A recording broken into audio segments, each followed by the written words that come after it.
All right, Ridge Runner Nation, welcome back to another Trail Talk. I'm your host, Michael Owen. I'm here with Wesley over here. We'll be directing the questions.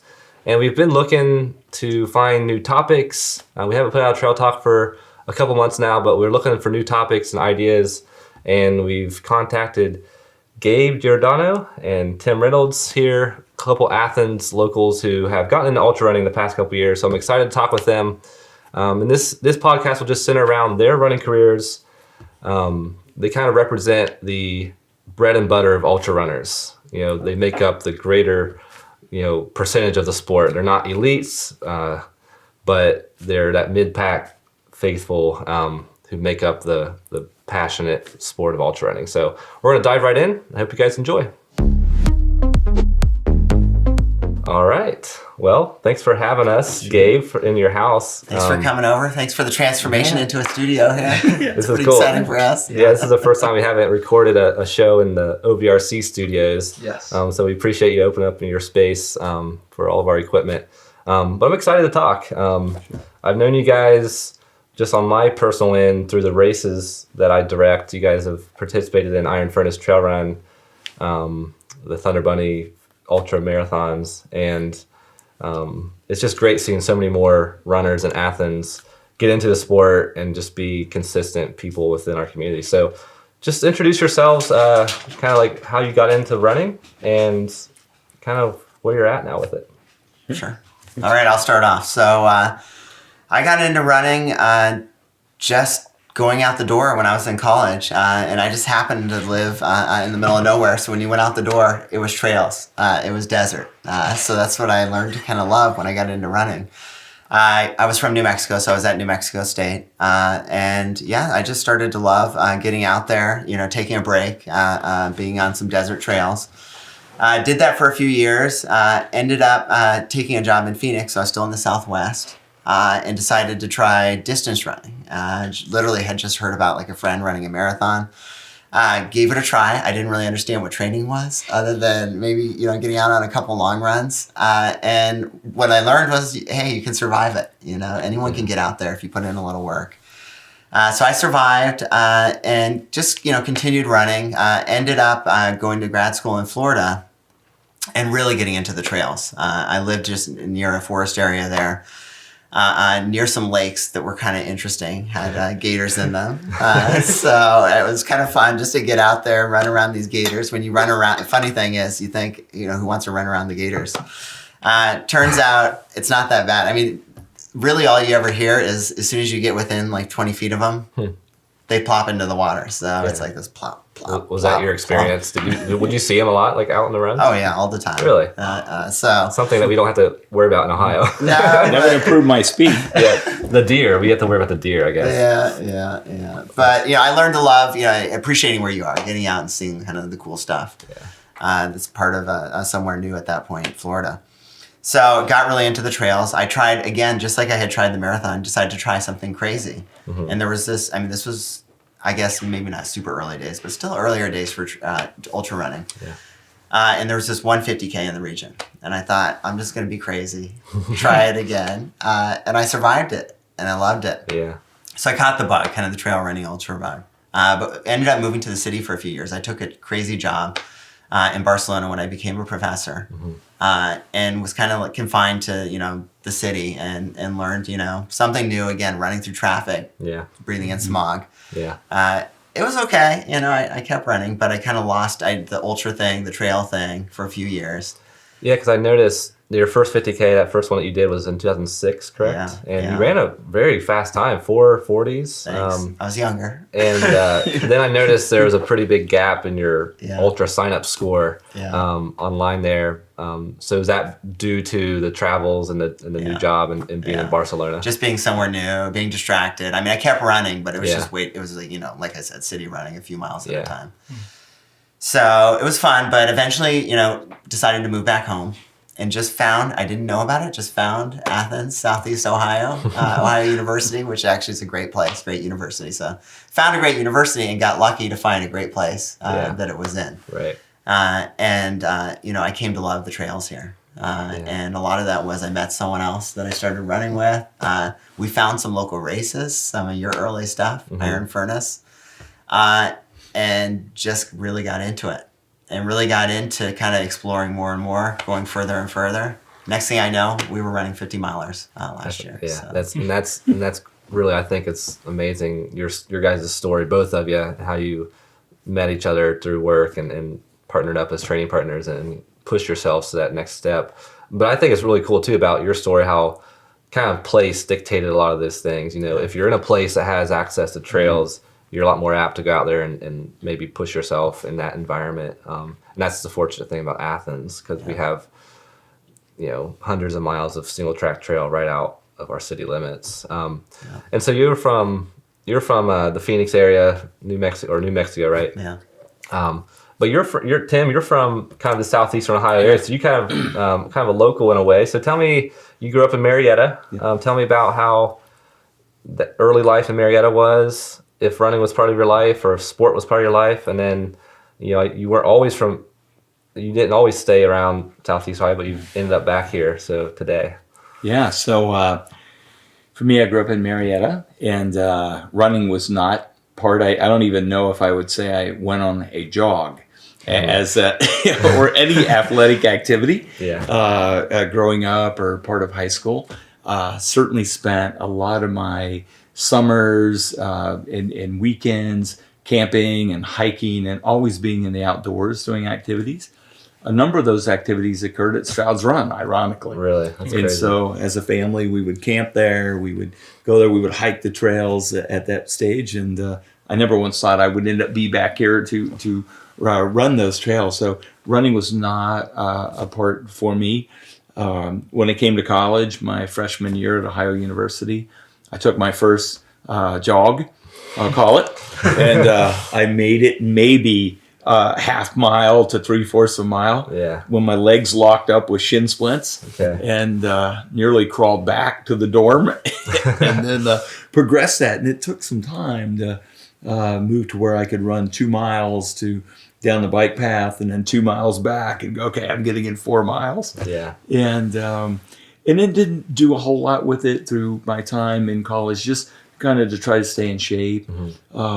And then after starting work and things, my wife, we had our first son, and I started walking with a stroller at the YMCA because she forced me to go with her while she was doing aerobics. So I thought, well, I might as well do something. And nice. I would walk our son around in the stroller, and I kind of started getting competitive to see, well, how many miles can I get in during this? And then when I got up to about 5 miles, I said, well, I might as well try running outside. Nice. And I was coming back. At that time, we were living in northern Ohio, and we were coming back to Marietta to visit my parents. And I saw the Parkersburg Half Marathon listed. And I was only running on the roads. And so I ran that race and really enjoyed it, and ran it a number of times. And then decided, well, if I can run that, I'll try the Columbus Marathon. And ran that. Didn't know a whole lot about nutrition science at that point. So I had a half a bagel before the Columbus Marathon. And I don't remember what happened at mile 22 to 26 in that first one, but I survived it. You survived it. It was a long run. And then just kind of really enjoyed at that time the road running, running various marathons. And I got into triathlon because I'd had a little bit of pain in my left knee that was bothering me. So I switched to triathlon and did a number of different distances up to the half Ironman distance. And fortunately, through kind of like you said, environment really helps dictate some of the things that you can do. And we moved to Colorado. We lived in Golden, Colorado. I did a little bit of trail running there, then back to Michigan, and but then stayed very frequent in Colorado to get used to trails.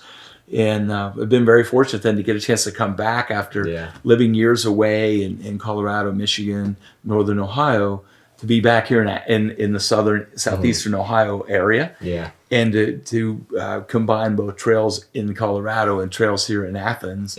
And I can say at now 54 years of age and after 30 years of running, my knees, my legs have not felt better. That's awesome. And my excitement about running wouldn't be any higher than it is now. That's and awesome. It's because of being in the outdoors and the trails Yeah. and the experience. So That's great. Yeah, that's Awesome. Yeah, it's kind of cool that like you guys both had two different kinds of stories, like growing up with running, like you not being a traditional runner until later in your life, and then you kind of just stumbling upon running throughout college. So how do you think your running has like changed throughout your life, even like you being in different places all throughout your life, and like Tim just kind of starting to learn more about running and trying to go with it? Well, I think we both learned the trails can be like a getaway, right? I mean, you can be as busy as possible in everyday life and still, get out, feel good, get a little exercise, and also get a release by getting on the trails. Mm-hmm. So I think it's just, a great lifestyle thing to do and hobby to have that overall improves the way you feel. Is that like why you started in college? Because like most college students like wouldn't like just randomly try going running if they haven't had some background in it. So was that like the first like time you wanted to go running, just to like let's try this out, see if maybe it's like stress relieving or? Yeah. I mean, the very start of it is actually a pretty crazy story for me. So I had a roommate in college that just got some crazy bug and decided to start doing this Navy SEAL training. And he started, so I saw this guy, and he started running like in combat boots and this combat attire basically out in the desert, like I ended up doing. And I was like, and I just saw what he was doing, and I'm like, and he kept doing it, and he fell in love with it. And this guy, and he just kept getting crazier. And I'm like, and that's basically what got me out the first time. I'm like, I'm just gonna see what this guy's doing out there and go out for a run. Did you wear the combat boots? I did not. I was not in the Navy SEAL training program. Maybe that's the next step on training there. I just went out on 2 feet in my own way. But I saw what he was doing, and I fell in love with it too. Yeah, cool. That's awesome. Yeah, I think my running has changed from early on. I was really trying to run shorter distances faster. Mm-hmm. And over time, I've really found that I enjoy the aspect of how can I endure running longer. I'm obviously running slower, but how to be efficient over long periods of time.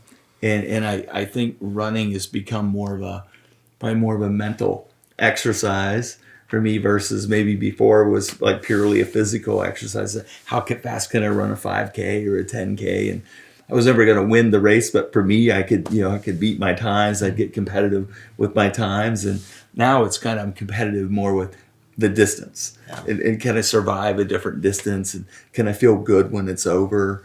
And I would say the other change has been a lot of my running or particularly triathlon things earlier on were mostly individual activities. And there might be other people around, but it's been really nice now. It's been more of a social activity. And so I enjoy the community aspect of ultra running, and certainly for Gabe and I when we're doing it together to be able to talk out there, just the time goes so quickly as we're running. Yeah. I'd also say the adventure of it, right? Yeah. Getting out, in awesome areas, outdoor areas on your own 2 feet, and exploring and seeing a lot of things is just pretty cool. Yeah. And kind of what you said about like testing yourself endurance wise rather than just speed wise. That's something I always think about with trail running specifically. That's different than road running. It's kind of this, like you said, battle with distance, but battle against the terrain. Whereas like road, you're just kind of like battling the clock in a way. You're not really battling the terrain because it's usually flatter or smooth surface. But yeah, that's definitely a cool aspect of it to challenge ourselves. So. Yeah, you guys have really racked up a resume here just in like the last 2 or 3 years, just from my observation.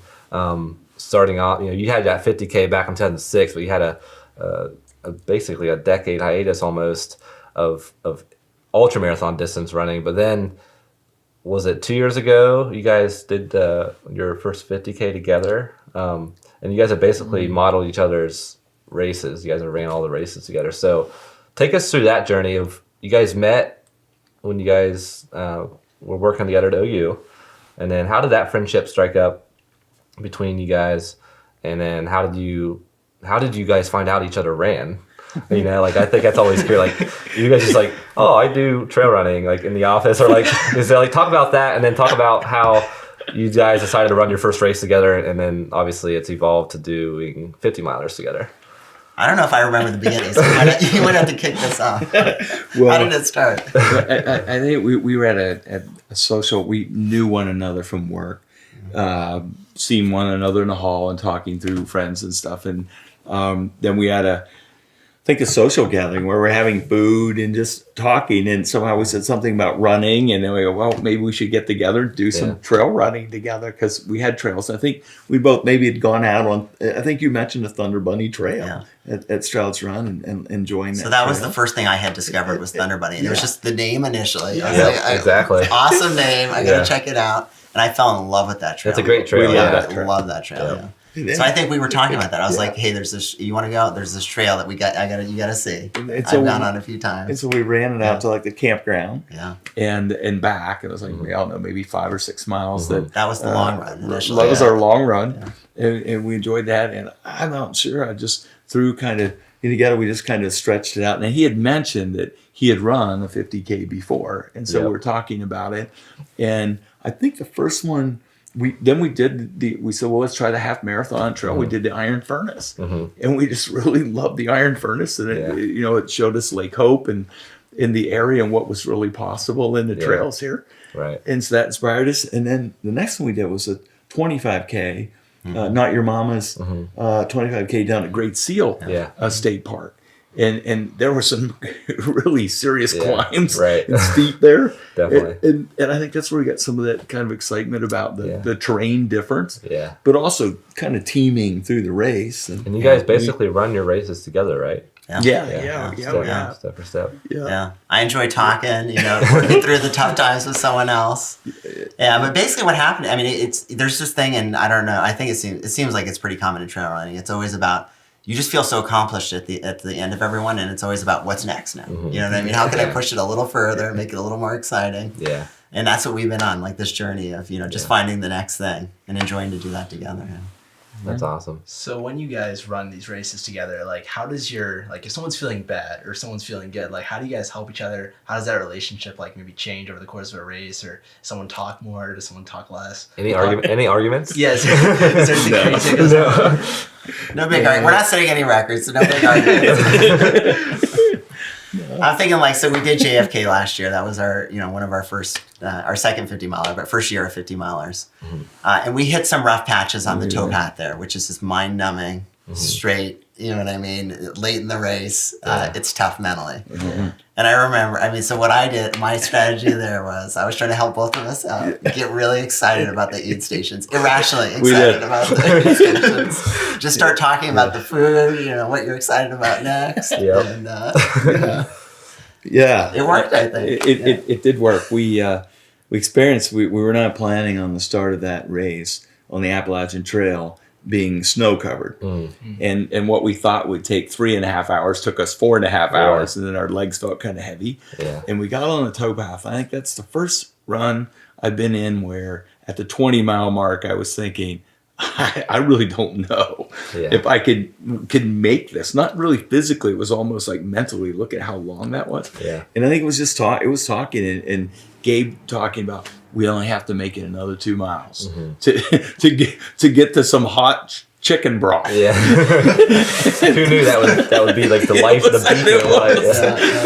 beach? It's funny, the small things that become so awesome. Oh yeah. You know what I mean? And when you're hurting like that. I think the thing I find so interesting about the ultra running, and we remind one another of this constantly, is that hey, we're feeling really good right now. And then we go, but it isn't going to be that long for we're not going to be feeling like. And then we kind of go into a slump, or maybe one of us does.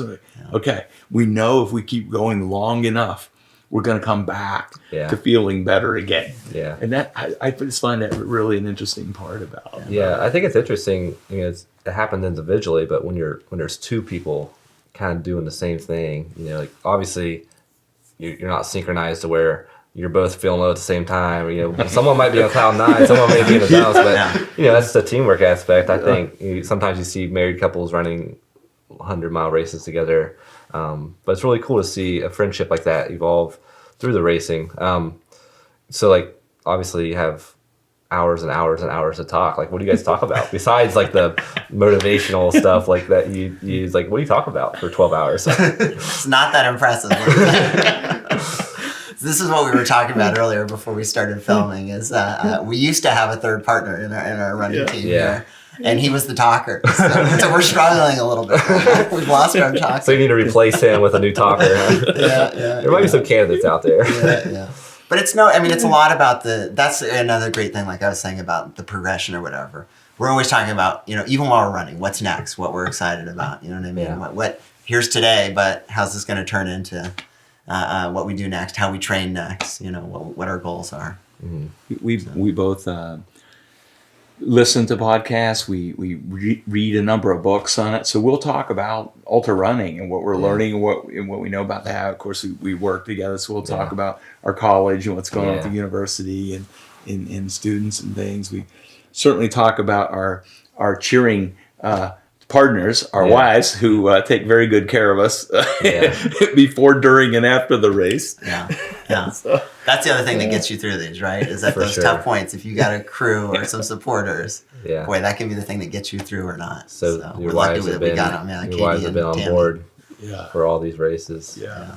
It definitely helps. It helps with the time you put in, right? Yeah. And then too, during those tough breaks and moments in the races, having someone there. I think the most helpful time was last year running the Thunder Bunny 50K and climbing up there up Hope Lane, right in the steepest part. There was Katie and two of our other friends, and if we had to have that help, I'm not sure we would have made it up, but it does make a big difference. That's a huge difference. I always, for whenever I race, and I know you're the same way, Wes, when you see your girlfriend, but when I see my wife and my kids, you can be feeling so bad, but you're looking forward to seeing them. It's like you see their faces, and it's like, well, I'm doing this voluntarily.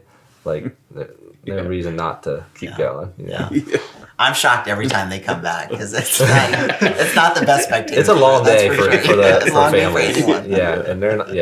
They just have to wait. It's tough. Well, in the beginning, they probably started just doing the half marathons and marathons. It's only a couple hours. And you guys have progressed into 50K and 50 miles. You guys both did the Burning River 50 last year and the JFK 50 miler. But I heard some of you guys maybe wanted to take the next step into the 100-mile distance. So why do you guys both are so intrigued by that distance, and what pushes you towards it? There's just a legendary status, right? The 100-miler is if you're into ultra trail, it's that thing you're going for. If you know about it, you're going for it eventually.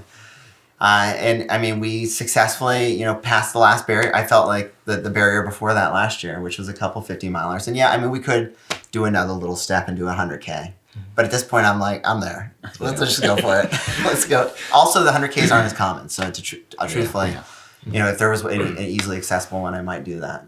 But 100-milers, there's a few more of them out there. So it's kind of like you have to, if you want to find something and with more options, to pick from, you kind of have to make that bigger jump. So, but I'm excited. I feel like it's possible. I'm worried about what it's going to take because we didn't feel great at the end of these 50-milers. So that's the one little warning sign that we've got to get through.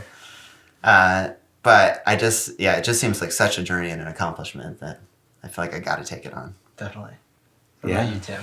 Well, I would agree with Gabe. I've been really surprised by our progression from 6 miles on Thunder Bunny to being able to make 50 miles. And I would agree too that there is something that's just legendary about that. I used to think it was the marathon distance. And now to know that once to go over that, it's something exciting about just kind of questioning both your mental and physical capability to be able to do it. It's intriguing. I will say though, I wouldn't do it alone. And so whatever that means for us, it could mean that we do 2 different 100-milers, and then we help pace the other one through the last second half of that run. But if I was just doing it by myself, I don't know if I would. I wouldn't be doing all the training by myself. So part of it's the camaraderie, it's the community around it. I think it's also just the opportunity truly to test that boundary and see if it's possible. Yeah. I mean, it truly is amazing because, like you said, even for the greater world of running, for most runners, they still think that the marathon distance is the pinnacle. But now, over the past decade, especially, 100 miles is more and more common. More and more runners are doing it, but it's still very niche distance. So what besides the progression you guys have had, 50 miles is still only half of the 100-mile distance. What gives you that like hope, or that like what do you draw on when you think like, oh man, 100 miles, like I'm gonna give this a shot, and I think I can do it. Like what do you draw on, like when you think about completing it and having the ability to complete it? Well, I would say I'm also a long-term kind of oriented person, right? So it kind of fits my personality. I like working towards things that have many steps, that take you really far with where you're ending up. It's really like a huge goal at the end that you have to strategize and experiment as you go, right? So I enjoy like playing around a little bit, like seeing, hey, if this works. If it doesn't, there's still time to go a different way. You know what I mean? And that's kind of what the 100-miler is all about. It's not like a short time thing. You crash or burn, or you're successful. You're gonna have a lot of little bumps and different paths you have to go down in this journey. And I just enjoy that kind of long-term type of thing. Yeah. For me, I go back to a point in the JFK 50 miler, and it was somewhere right around like the halfway point. I think it's when we crossed over and said we just crossed over a marathon. I was thinking, well, okay, we still have a long ways to go. And somehow we got in a rhythm to where it almost felt effortless. Yeah. It didn't hurt.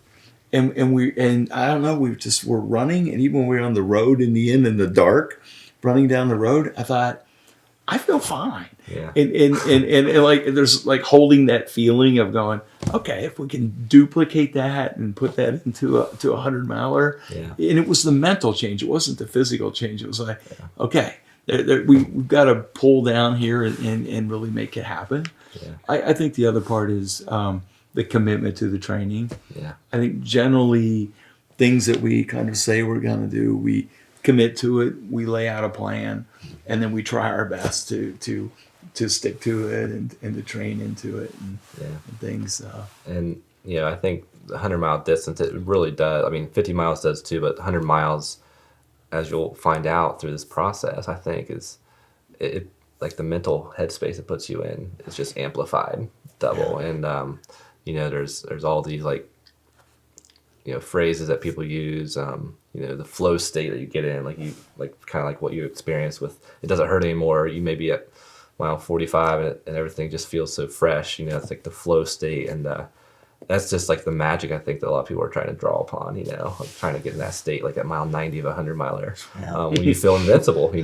I just ran 90 miles and I'm feeling good. Well, and that's the other thing we realize in these long ones is you're going to cycle through this stuff, right? Yeah. And we've learned you can get through the tough part. If you have the toughness and the experience, you can get through those low points and get to those, enjoy the high points. Right? And it's a cliche, but it's so true. There's so many cliches in ultra running that are true, but like it's 90% mental and 10% physical. But it's just even more apparent in the 100-mile distance and 50-mile distance. Whereas like when you're doing the marathon or lower distance, it is a lot more physical. So cool. That's awesome that you're thinking about that. And I know, Gabe, just from talking to you before, like you're kind of eyeballing the Burning River 100 in 2019. Yeah. So I think, it was pending a couple things. Everything's starting to fall in place. After talking about it here, I think it may be too late to pull back. This might be my announcement. I'm going to do it. Well, if anything this podcast will accomplish, it'll be the commitment. Yeah, it was all worthwhile. No, I'm excited. I think I can do it. So, we did the first half last year, as we kind of said. There's a couple unexpecteds. One doubling the distance, as we're talking about, but nighttime running too. Yeah. So, we've done 50 miles only during the day. I've seen maybe 30 minutes of dark. You know what I mean? I've never, I'm not even wearing a headlamp really. Yeah. You know what I mean? I can get through it in those short times. So that's a big change too. Yeah. And Tim, you've got Colorado ties and you love the state of Colorado. So you've mentioned that the Leadville 100 is kind of like your pinnacle race. Yes. Any timetable for that? Well, of course, like we've talked about, it's a lottery system. Yeah. But I would really like to shoot for 2020. Yeah. And this summer, go run sections of it. I spent a fair amount of time there, and I love the Leadville area and camping. So it's a race that I have a strong affinity for. It has a legendary history to it. Yeah. I don't know how many hundreds I'll do. Yeah. So I'd love to try it in 2020. Yeah. But I know it's going to take me this year and then next year to get ready for it if that's possible. Cool. So this summer I'll go try to run all the sections of it. Yeah. Just to see, particularly up Hope Pass and down, just to see, Yeah. okay, is this really in the cards? Right. That's awesome. I think it's great to have those big goals, But like you mentioned, you guys both mentioned that you don't have a lot of nighttime experience, and obviously for 100-milers, unless you're the winners of these things, you're going to have at least a full night of darkness and sometimes 2 nights of darkness. So besides the nighttime running, what scares you about 100 miles? There's a lot. For me, what scares me about it is the nutrition management. Mm-hmm. I think the races, the distances we've done, we don't have to eat anything too substantive. I mean, we can get by with, our tailwind or goo packs and maybe a sandwich here and there. So, but I think we really have to understand the nutrition science at a different level in there. Neither one of us have really had too much stomach issues or nausea or anything during 50 miles, but my guess is we'll probably encounter that during 100 milers. So we some of these things we haven't experienced them, so we haven't essentially trained for them. Right. So Tim, from what he tells me, has a stomach of steel, so I think you're going to be okay. Me, at the finish of both of our 50-milers, I had nothing left in my stomach. I could not eat until the next day. Really? Wow. And I'm like, what would have happened if I went a little further? I probably would have lost it around then. Possibly. So I'm pretty sure that's going to happen at some point. It's a huge component of because you're going, if you think about just like a normal day's life, when you eat breakfast, you go to work, you eat lunch, you go home from work, you eat dinner, like you have that like scheduled out. But 100 mile, like you don't. First of all, you're not waking up because you're running through the night. You may catch a cat nap, but eating is just so important because you think about the calories you're burning. That's a big component. Well, and understanding, I mean, it seems to be not that unusual to lose your stomach too, right? Yeah, it's one of the And common. you got to be able to roll with that. The 10 downfalls of 100-milers. That's probably one of the top 2 of 100-mile racing. How's any other things that scare you, or like injury wise? Like that's probably one of the first or second top fallouts for people. Any injury issues? I know you've had knee issues in the past, but the trails have seemed to help. Any other things that have popped up doing these ultra marathons over the past year?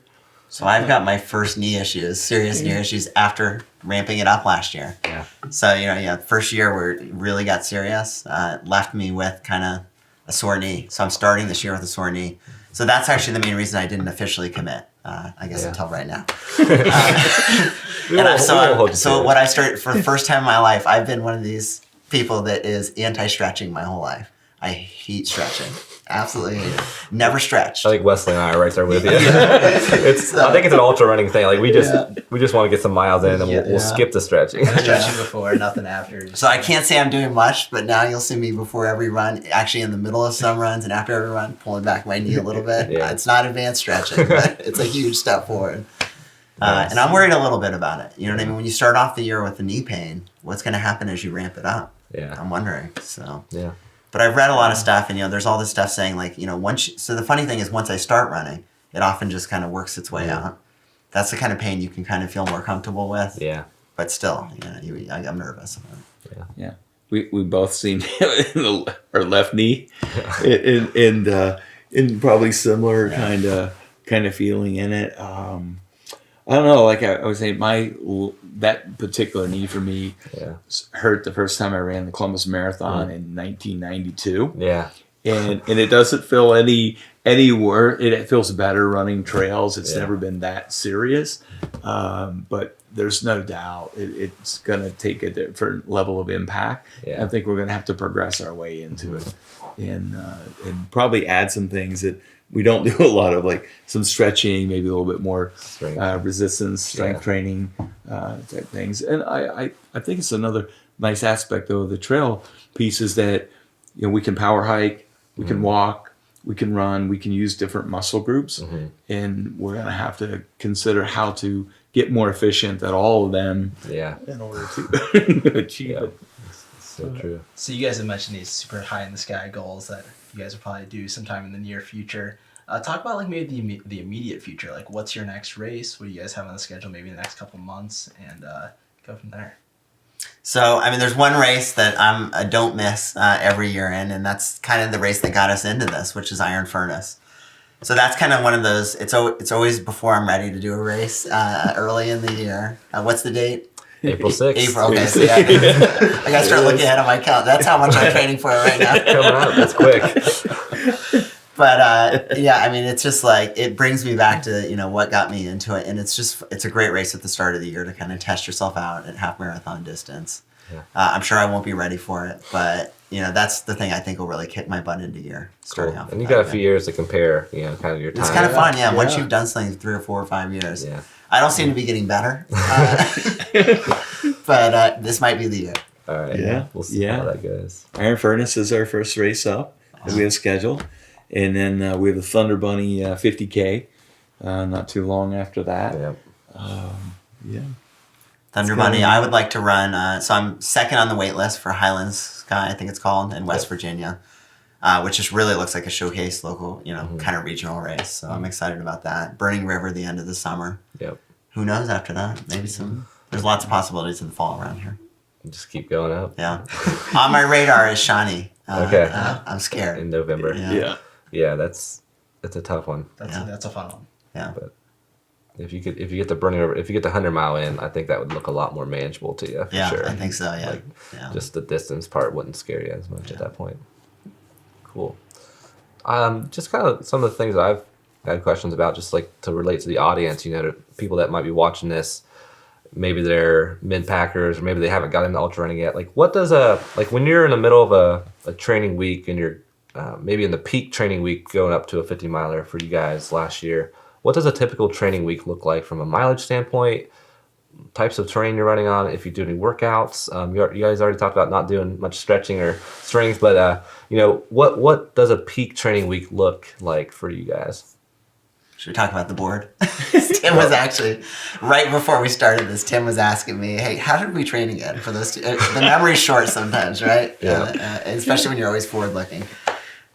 So we were trying to reflect on what we trained for those 250 milers last year. So funny enough, I have a chalkboard in there where I wrote down the last 8 weeks of each one. Okay. And clearly, we trained a lot harder for the first one than the second one. Mm. We were probably a little overcomfortable in JFK, which is probably why we were hurting so much on that towpath. Sometimes it happens. Yeah, but peak, first time casual runners, mid-pack, mid to backpackers, I would call us.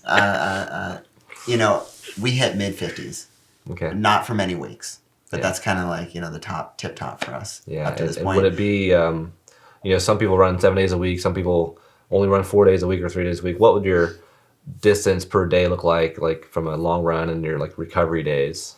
Yeah, so for me in the summer, I mean, Gabe and I are fortunate that summers we have considerably more time for our training. Right. So runs that are late in the fall or late summer, early fall are almost perfect timing for us. I was training in Colorado, so I was trying to do a Saturday long run, and I ran some that were 20 miles and some that were 30 miles on in the mountains, both on trails and on asphalt, because we knew the races would combine a little bit of both. So we were trying to combine the terrain between trail and asphalt. So I'd run that, and then the next day I would try to do at least something like 8, 10, if I could get in 12. It's kind of like the back-to-back type aspect. And we try to do that where we could, and then take a break for a day or two. Yeah. And then we'd try to do, there's a little trail series that run out there that would have something faster that might be 4 or 5 miles. It's up hills, but it would force me to run faster than I normally would. And then I always try to, this is something I stopped doing before the JFK, which which I think was a problem, was hill repeats. Yeah. And here in Athens, I love to go over to the ridges and run the big hill that we have there at the ridges. Yep. Colorado, I would find a hill, and just to about, for me, an hour to an hour and a half. That's a long hill repeat for to work on them back and forth. Yep. But that was a typical week. Really nice long run followed by a secondary shorter run, something that was faster, and then a hill repeat. Yeah. And the other days are usually either recovery, or if it's summer where I have time, then I would do hiking or kind of walking stuff. My wife and I love to hike. Yeah, and you guys both work basically. Do you guys teach in classes over the summer or do anything in the summer? Sometimes, but it's much less. Yeah. And possibly not at all. And I think that's what like people's careers dictate their race schedule or their training schedule, like during the winter months, like, depending on where you live, like we've had a pretty rainy, kind of wet winter here and sometimes some cold weeks here. So, so it seems like you guys kind of like wait till the winter or, like ramp up in the early spring into the summer and then hit that like really key hit some fall miles. race. Yeah. That's what works for us. And hence the Burning River goal for me. Yeah. As well as that's where Katie's from and her family are. So I have the ultimate crew there. It kind of works out. But it's timing, It is. But that's what we really, so I'm saying we hit the mid 50s. When you ask what we really run, most of this training is like probably in the 30s. Yeah. So we're basically proving what you can do on the bare minimum, I think, and still hit some decent, races. Yeah, and I think that's what people who are maybe has a whole background in the marathon running is that they're following some kind of marathon plan that has higher mileage than what ultra marathon runners run, but it's the specific type of training that gets them ready for an ultra that's different than the marathon training, like the hills and the trail running, So I think that's why I think trail and ultra running is becoming a lot more accessible from people because they're realizing that I don't have to go out there and pound the pavement for 10 hours a week. I can go hike and that can be part of my training, or I can just go on a long trail run instead of worrying about trying to get in X amount of miles or X amount of asphalt miles. Yeah. Cool. Even like the mental side of things, like when you guys do the back-to-backs and stuff like that, like that's totally different than marathon running where it's just like you do your long run and like recover for a couple days and do another run pretty easy. So I mean it's kind of interesting that you guys are not doing super high volume, but you guys are training mentally. Like that's like the part that you're gaining a lot like most on is like you guys are just like gaining a lot of mental strength. That's awesome to see. Yeah. Well, I think too, we're one thing I've noticed to be quite different about this type of, it's a different, at least for me, it's a different kind of running. In while we might be able to run a 9 or 10 minute mile at some stage in a shorter race or faster than that, it's more about how can we hold a 12-minute mile and can we really hold that? Can we protect that? It's, our other friend that we used to run with was so efficient at aid stops. And just in one run, when we ran the Bobcat Trail Marathon with him, how he managed the time at the stops, he shaved 15 minutes off our time just by that. And normal things that we would just mess around in there. And so there's all these other aspects of it about how to eat, how to be fast and stop, how to control your pace, but also maintain it, that we find to just be a really, I think, interesting aspect. Yeah, the race planning aspect is just so much more beyond than like a road race. You just are out there running as fast as you can on a road race, but you have to plan all these different logistical aspects of a trail run, ultra marathon. So cool. That's awesome. Anything else from your running careers? I mean, it's just amazing that you guys have got into it so fast and are already looking for 100 miles. Like, part of that training thing is there any one book or one podcast that you guys have continued to listen to that has shed light into like how you've trained for ultra marathons, or maybe a documentary that you've watched or read about, because there's so much stuff out there. Anything that's given you motivation or hope? So, well, we both have gotten into the podcast recently, right? One, it helps on the long runs, and two, it just really helps to hear what other people are going through, right? So exactly like we're talking now. Exactly. The more stories like this you hear, the more you realize, hey, I can relate. I can do the same thing. But the one I got into originally was Ultra Runner Podcast, which is one of the ones that's been around a few years, and it's just it's just so everyday. It's not pretentious. It's just a guy hanging out, talking casually to people. Sometimes that are doing spectacular stuff, but I found it really inspirational, and I listened to that on many long runs. I as we were talking about the 50, I read Scott Jurick's book North, running the Appalachian Trail, and I was thinking, well, we're going to run 16 miles on this, and we're going to run 50 miles once, not 50 miles every day for 47, 48 days or something like that. And so I thought, okay, I know he's at a whole different level, but if he can average that for that many days, we could probably do it once. Yeah. That's a good point. And, Definitely. And I like that he focuses on the adventure of it again. That's what motivates me, is the adventure, and that's really what he's in his later in his career. That's what he's focused on too. I think. Yeah, and I think that's what kind of draws the whole ultra running community together. It's like the Scott Jurks of the world and the elites of the world and the back of the packers. They're all out there finding their own adventure for their own reasons, and a lot of times the reasons are the same. Just exploring the land and ourselves. So it's great. So we love asking this question. So why do you guys love running? You better kick this one off. I got to think for a minute. I have to say, first of all, I enjoy it because I think it's good for physical fitness, and I just want to try to stay in some level of physical fitness and have for years. But I haven't found another activity that I like as much, whether it be swimming or biking or weightlifting or other things. Something about running that I just find freeing, and I do, to Gabe's earlier point, I like the long distance aspect of it. And particularly, I've always just really enjoyed hiking so much that I never early on thought about like running on trails 20 years ago. I didn't. I was running on roads and hiking on trails. I didn't think about it then. But I don't know. There's something just mentally stress reducing. You can really think and calm your mind, I think, when you're doing it. So I find it peaceful. I find it quiet. I find it social now that we do that as a team, and I think there's something communal about it because there's groups that come together and share that aspect. Yeah, I'd say I agree with all of that. Plus, I'll add, I love to see the world on my own 2 feet. You know what I mean? I walk to work every day. I enjoy just like getting out and seeing the outdoors before I'm in the office all day. You know what I mean? And same thing, I like being on an adventure on my own 2 feet too. So. That's awesome. All right, we're going to close up here soon, but first, this is something new that we're going to do. I'm going to do this to all of our guests. I'm nervous.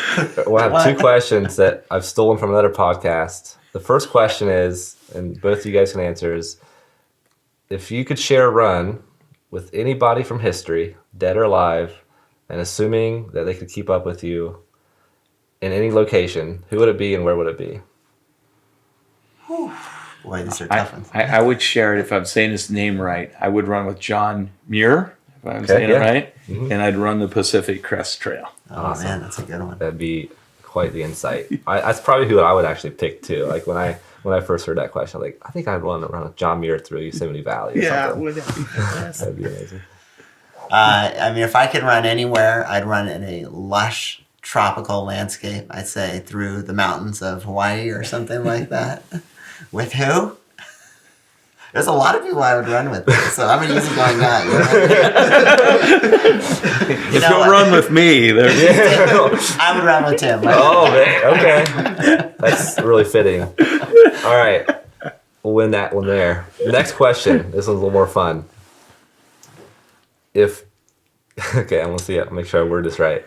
If you had 25 shots from half court on a basketball court, and if you made one, you got $25 million. But if you didn't make any, you went to jail for 25 years. Would you attempt the shots? One shot out of 25. But if you made none, you go to jail. For 25 years. Oh, I'm pretty sure I'd make none, so that's an easy answer. All right, okay. I don't have those skills. Not a risk taker. I don't have those skills. I would pass. Okay. All right. I'll make a couple shots for both of you guys. There you go.